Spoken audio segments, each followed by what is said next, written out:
या टाईपमध्ये तुम्हाला क्वेश्चन 6 ते 7 मध्ये एक क्वेश्चन दिसेल कंपल्सरी येतात. ते तर झालं तर हे व्हॅल्यू चेंज होतील थोडाफार.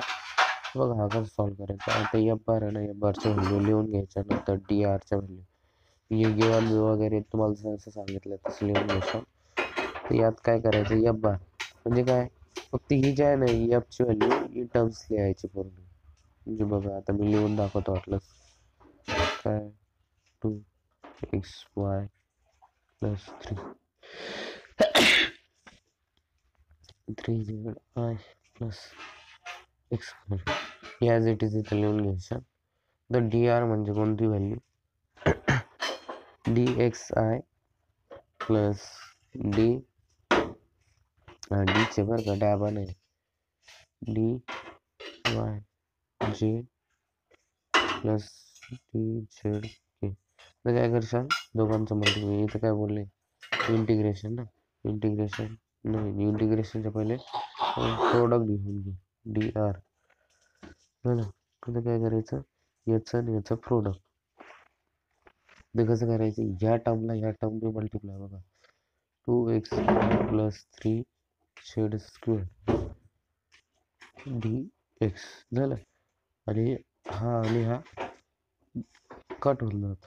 तर बरं plus x plus x square plus 4y D Y परत 2y square plus 6x Z D Z झालं. आता काय करशाल तुम्ही, त्याचा लिहिशाल काय, हे बघा परत इंटिग्रेशनच्या फॉर्मॅटमध्ये लिहायचं असं टाईपमध्ये. इंटिग्रेशन हे असं टाईप आलं. आता पुढून बघा x square plus 4y Z म्हणजे स्टेप पण वाढते, समजलं. मग काय करशाल तुम्ही, इक्वेशन लिहून घ्याल, लाईन इक्वेशन. बघा हे कोणत्या लाईनवर आहे, स्ट्रेट लाईन इक्वेशन जॉईनिंग 0 0 आणि 1 1. आता बघा कसं लिहाल मी, द इक्वेशन लाईन जॉईन किती आहे, 0 0 0 2 काय 1 1 1. हे कसं लिहिशाल, -0 x -0 1 -0 म्हणजे कोणता, हा 0 हा 1. नंतर काय करशाल, y -0 1 -0 परत z -0 1 -0 कळलं, इक्वल टू टी. झालं का. तर एक्सला आपण टी मारू, वायला पण टी मारू, आणि झेडला पण टी मारू. त्याची लिमिट माहिती आता. इथं काय सगळे 0 आणि इथं 1. सगळ्यात लोएस्ट नंबर 0, सगळ्यात हायेस्ट नंबर 1. तर आपण लिमिट करू t is equal to 0 to t is equal to 1. तर बघा वर्क डन. त्याला इंटिग्रेशन 0 टू काय 1 आहे, तर ते इंटिग्रेशन टू टी म्हणजे जो इथं एक्स होता ना त्याला टी मानला आपण. आणि वायला पण टी म्हणजे काय, 2t मल्टिप्लाय झाले ते काय झाले, टी स्क्वेअर. असं 3t स्क्वेअर डी टी. हा एक्स होता, हा बी टी होऊन जाईल. तर बघा T square plus 4t square झालं. तर हा नंतर डी टी परत काय 8t स्क्वेअर डी टी. आता इंटिग्रेशन घेऊ आपण, ॲडिशन 2. बघा किती झाले तुमचे, झाले 5.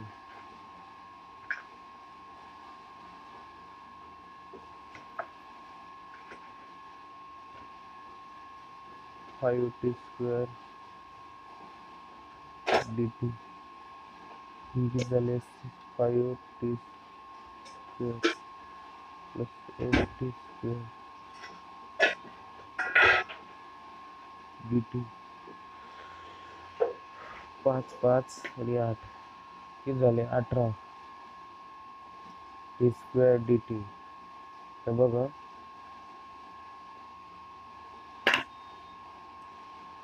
त्या याच्यावरती इंटिग्रेशन तुम्हाला माहिती वरती 3 येतं खाली 3 येतं. आता कसं झालं बघा टी 3 डिवाइड बाय 3 हा 18 लिमिट किती आहे 1 to 0. काय करशाल तुम्ही 1 त्याच्यात पुट आउट करायचं याला. आता बघा किती 18 याला मल्टिप्लाय केलं 18 ते आलं उत्तर. असं या टाईपमध्ये सॉल्व आउट करायचं. बघून तुम्हाला एक स्टोक थेरमवर एक इक्वेशन दिसेल बघा तर स्टोक थेरम ही इक्वेशन. बघा स्टोक थेरम कसा आहे integration double integration of s del into phi f bar divide by d into d s bar integration c constant d r. आता हे कसं करायचं लिहून घ्यायचं ॲज इट इज. आता एफची व्हॅल्यू डी आर तुम्हाला माहिती आहे डी आर म्हणजे काय डी एस येते या दोघांचं मल्टिप्लिकेशन. पहिले एफ बार लिहून घ्या नंतरून त्याचं प्रोडक्ट दाखवा. मी आता डायरेक्ट लिहितो x cube minus Y cube दोघांचं मल्टिप्लिकेशन होतं नाही तर ते असं असतं एक्स डी एक्स आय असं असतं आणि हा कट होऊन जातं मग या राहिले 2 तर काय उरला डी एक्स असं minus x Y Z D परत वाय झेड डी झेड फिर आणि हा कर्वचं इक्वेशन राहिले तिथं प्रॉब्लेम होतो. कर्वचं इक्वेशन आहे 4yz square plus z square is equal to 4. Equation दिलेलं आहे आपल्याला. तर बघा कसं सॉल्व आउट करायचं. काय करायचं कर इक्वेशन मी घेतलं 4y स्क्वेअर प्लस किती आहे z square is equal to 4. तर याचं काय करायचं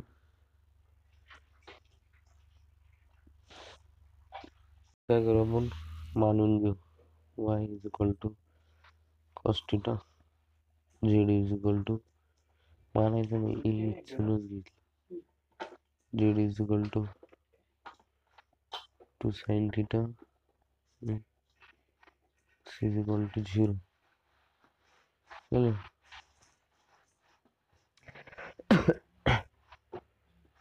तर हे झाल्यानंतर म्हणजे या इक्वेशन वरून घेतलं बघा कारण की ते x ची एक व्हॅल्यू आहे तसं हे घेतलं नंतर तर हे होतं त्याच्यामुळे इथून घेतलेलं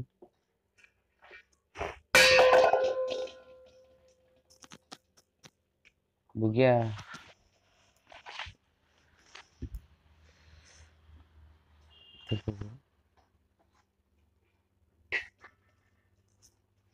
इंटिग्रेशनचा फॉर्म्युला पुट आउट करायचा d r equal to integration 0 to 2 पाय पर्यंत याची लिमिट आहे काय वाय स्क्वेअर डी झेड कारण की याच्या एक्सची व्हॅल्यू जर पुट आउट केली 0 तर बाकीचे टर्म सगळे 0 होऊन जातात. ठीक आहे तर मग आता बघा आन्सर कसं येतं इंटिग्रेशन 0 to 2 पाय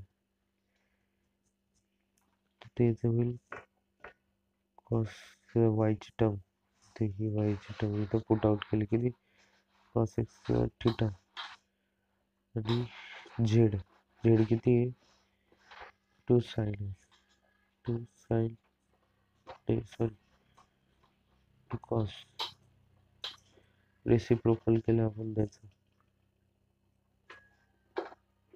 कॉस थिटा डी थिटा याचं काय केलं आपण 2 रूट थिटा 0 to असं 2 होता इकडे बाहेर काढून घेतला कॉस आणि कॉस, कॉस क्यूब झाला, क्यूब थिटा डी थिटा. तर क्यूबचा कॉसचा येतो तुमचा 0 0 हा 0 झाला. यांचं इंटिग्रेशन उरले 2, आलं उत्तर 2. तशा टाईपचं एक गेजेस डायव्हर्जनवर प्रॉब्लेम आहे, बघू शकता तुम्ही. इथे स्पेअरचा फंड करायला लावलेला आहे. व काही टायमाला हा सुद्धा प्रॉब्लेम ॲज इट इज असू शकतो, बघू शकतो. तर याचं काय करायचं बघा, गिवन वगैरे लिहून घ्यायचं, लिहून घेतलं ॲज इट इज. तुम्हाला माहिती मी जसं सांगितलं तर बाय गेजेस थेरम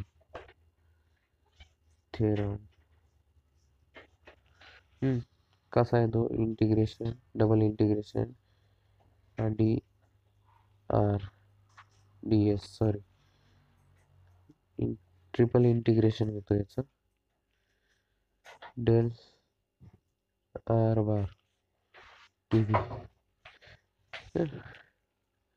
तर हा क्यूब याचा टाईप व्हॉल्यूम टाईप आहे. इंटिग्रेशन ही टर्म ही टर्म्स जे आहे हिला डी एक्सने मल्टिप्लाय करायचं. एक्स आय प्लस वायचे plus z k multiply d x bar झालं. ते इंटिग्रेशन घ्यायचे, ट्रिपल इंटिग्रेशन व्हॉल्यूम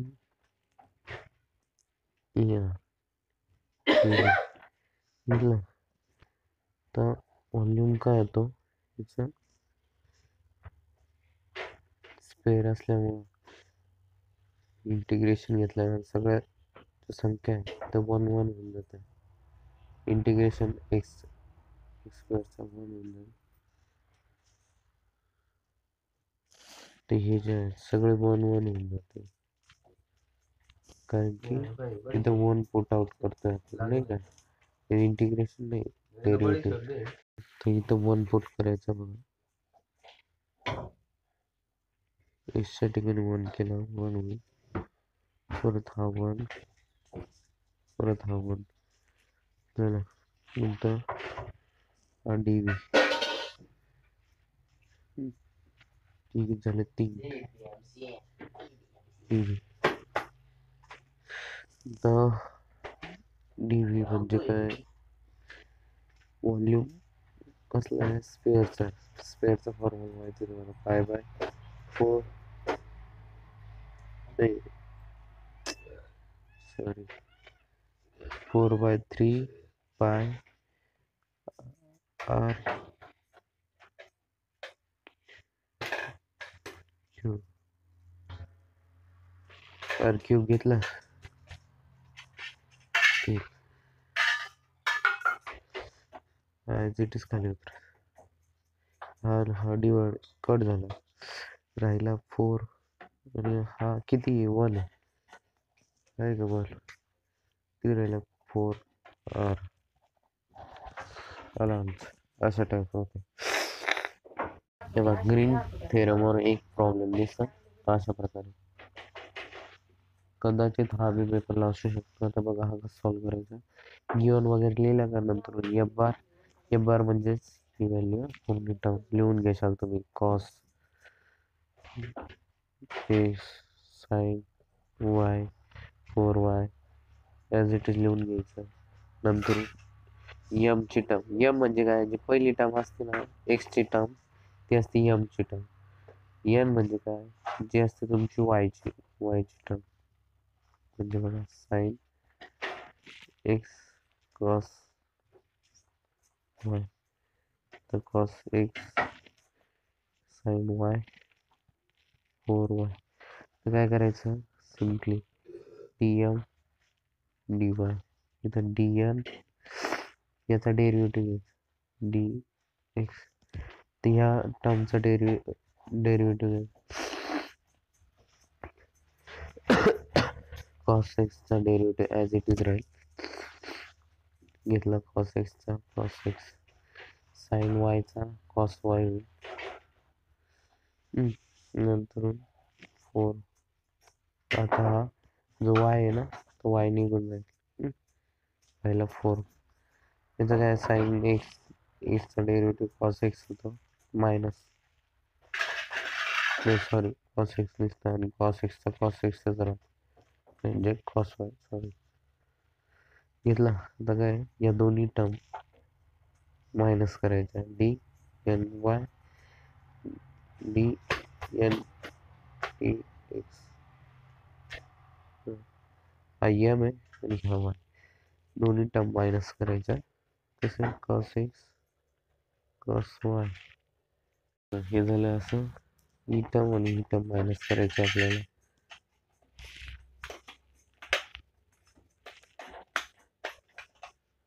6 cos ही 8 कॅन्सल झाली मायनस उरला फक्त 4 इथं. आता बघा हा ग्रीन्स थेरम कसा फाइंड आउट करायचा ग्रीन थेरम लिहून घ्यायचा c integration f bar d r कसं double integration r d n d x d m d y d x d y मला डबल इंटिग्रेशन घेतला 4 डी एक्स आणि D एकदा याच्या रिस्पेक्टिव्हने एकदा याच्या आता घेतला आपण हे येईल याचा तर इक्वेशन मध्ये दिलेलेच आपल्याला सर्कल आहे ना सर्कलचं दिलेलं सॉरी लिहिलंच नाही सर्कलचं किती x square plus y square is equal to 1 जी रॅडियस आहे ना घेतला 4 तर इथं रॅडियस इथं येईल तो फॉर्म्युला कोणता एरिया ऑफ सर्कलचा काय x square plus y square is equal to 1 area लिहायचा ह्याचा रॅडियसची व्हॅल्यू दिली 1 म्हणजे काय येईल तुमचा सर्कलचा एरिया असतो पाय आर स्क्वेअर इथं 1 पुट केला आपण कट करून 1 1 1 हे किती झाले 4 पाय चला अशा टाईपमध्ये सॉल्व आउट करायचं. चला तर आपण बघू तुम्हाला ग्रीन्स थेरम आणि गेजेस थेरम स्टोक थेरम येत नसेल सॉल्व करता तर हे जरी फॉर्म्युला लिहून ठेवले आणि काहीतरी व्हॅल्यू लिहून ठेवल्या तरी मार्क भेटून जातात.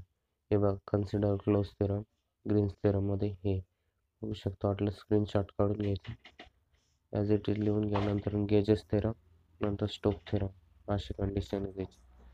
लाईन इक्वेशन असं राहतं x minus x1 x2 minus x1 y minus y1 is equal to अशा प्रकारे हे करून ठेवा.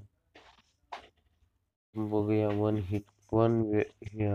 Dimensional waves equation. पहिले काय करसाल तुम्ही इक्वेशन जे आहे त्या ॲज इट इज असं लिहून घ्यायचं ते गिवन वगैरे लिहून घ्यायचं नंतर काय करायचं मोस्ट इकॉनॉमिकल सेक्शन. आता याचं आहे ना वन वेव्हज इक्वेशन हे बघ y bracket x t complete bracket complete is equal to C1 constant 1 cos m x नंतर कॉस एम हे लिहून घेतलं का याच्यावर तुम्हाला एक मार्क असं समजून चला याच्यावर असतं तर फॉर्ममध्ये लिहिलं इक्वेशन 1 मानायचं नंतर हे मग काय करशाल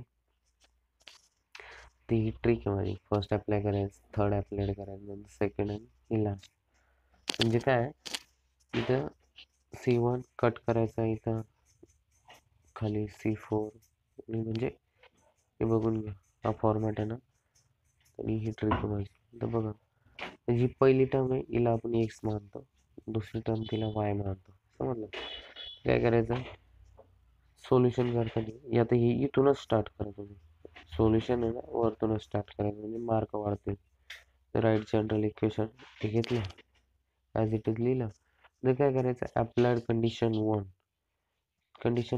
म्हणजे काय C0 मानायचं इथे किती 0 C0 मानला म्हणजे सगळे C1चे जे व्हॅल्यू C1ची जी व्हॅल्यू ती इथं 0 होऊन जाईल 0 झाल्यामुळं हा कॉस्ट पण काय फक्त तसंच राहील ॲज इट इज